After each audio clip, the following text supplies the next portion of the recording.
We've come through some tough years, and we've had to make some tough decisions. The old ways of doing and being church have had to change. It's worth taking the risk to fight for what you really believe in. And that's what Jesus did, and that's what he expects us to do, particularly if you're going to lead other people. These past 40 years have struck me as being the greatest laboratory for trust that the whole church has been living in, probably for the last 500 years. I don't think there has been a transition like it for that long. Everything is changing around us. The signs, the symbols of what it meant to be a successful church 50 years ago have just about disappeared. When the church was so popular, like back in the 50s and the 60s when I was, the church is so popular, a lot of that was support from the culture, right? I mean, you were strange if you didn't go to church. I mean, and in fact, it was good business to go to church, right? I mean, all that kind. Now that's not true.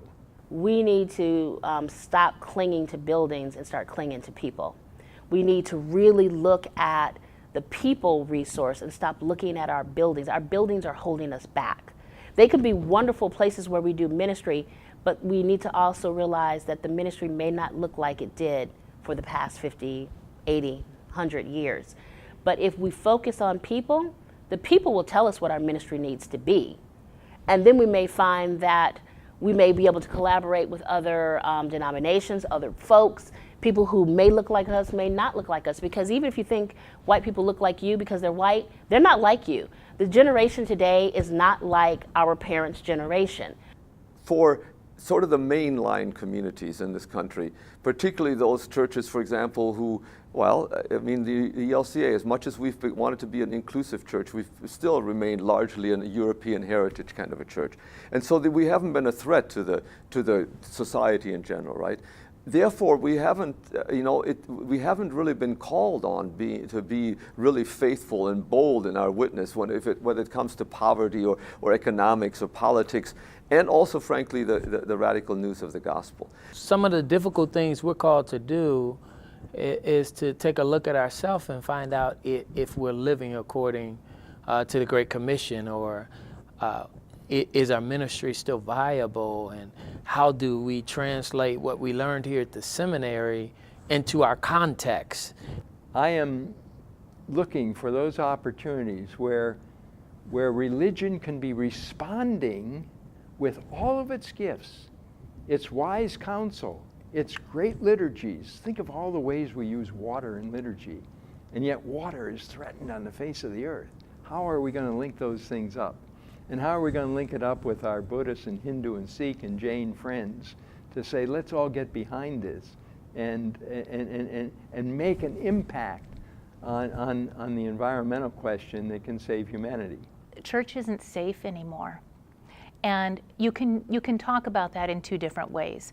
On one hand, church is a safe place in our experience, our understanding. We have striven to make the church a safe place for people who've experienced themselves on the margins of society, for people who assumed they wouldn't fit in to a church because they couldn't clean up their lives quite enough. So for those folks, church is a safe place. But for people who are coming to church to escape the pains of the world, to find a calm place that will allow them to go back out into all the craziness, where they can escape it for a while, it's not safe anymore.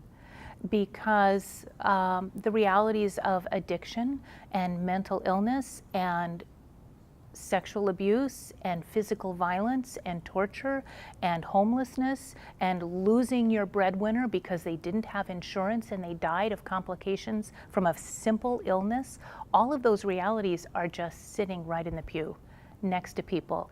And folks are safe in telling their stories and having their authentic lives in the pew.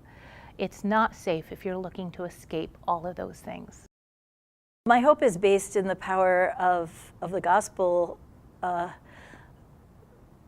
thank God there's new life that emerges in ways that we can't even imagine what it's going to be. I mean, I've seen that over and over again, but at the time, you don't see it, so you don't know what's coming. So I mean, I think it's kind of exciting whether I see it with these eyes or whether I see it, you know, from the other side, to see what new things are going to emerge because of the power of the resurrection. I'm excited to see that. I don't know what it's going to be. The most important thing we can expect from leaders in the church, whether it's pastors, associates in ministry, diaconal ministers, deaconesses, elected leaders, I don't care who you're talking about, is to say, follow, come and follow, respond to the call. This is the opportunity that we will have to participate in both the dying of a part of an institution that we have loved, we have cherished, many of us have given our lives to, and to help be the first of those who are leading into a yet unclear and in some ways yet unimagined future for the church.